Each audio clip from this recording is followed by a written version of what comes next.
चलते चलते गुरु नानक देव जी एक नगर में पहुंचे और नगर के बाहर ही बैठ गए।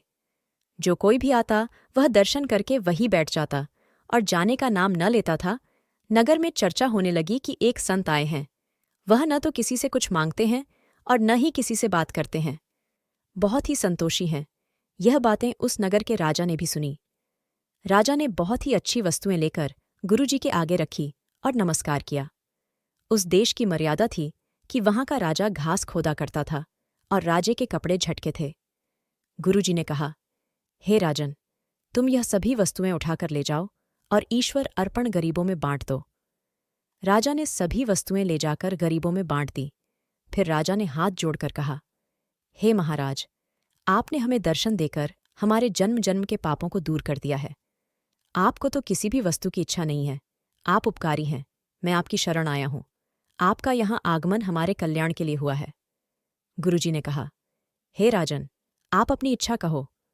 राजा ने कहा, महाराज, मेरे देश में चावल और पशम ये दो ही वस्तुएं होती हैं और कुछ नहीं होता। आप कृपा करो तो मेरे देश में अन्नादिक भी उत्पन्न हो जाया करे और कपास भी पैदा हो। फिर राजा और प्रजा दोनों गुरुजी के सेवक बन गए। गुरुजी ने कहा, हे राजन, तेरे देश में सभी प्रकार की वस्तु होगी। गुरुजी के वचनों से उस देश में सभी वस्तुएं होने लगीं। फिर गुरुजी ने राजा और प्रजा को उपदेश दिया। जब गुरुजी वहां से चलने को तैयार हुए तो सभी लोग उदास हो गए। लोगों ने कहा, हे महाराज, आपके आने से आनंद हो रहा है।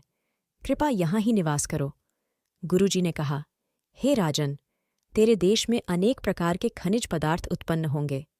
हमने उस परमात्मा से तुझे बहुत सा ऐश्वर्य ले दिया है। कपास, चांदी, स्वर्ण आदि सभी वस्तु होगी, परंतु हमारे उपदेश के अनुसार सदैव चलते रहना।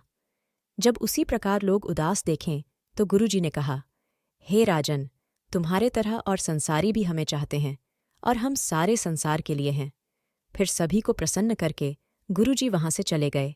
अगर वीडियो पसंद आई तो कृपया इसे लाइक, शेयर और सब्सक्राइब करें।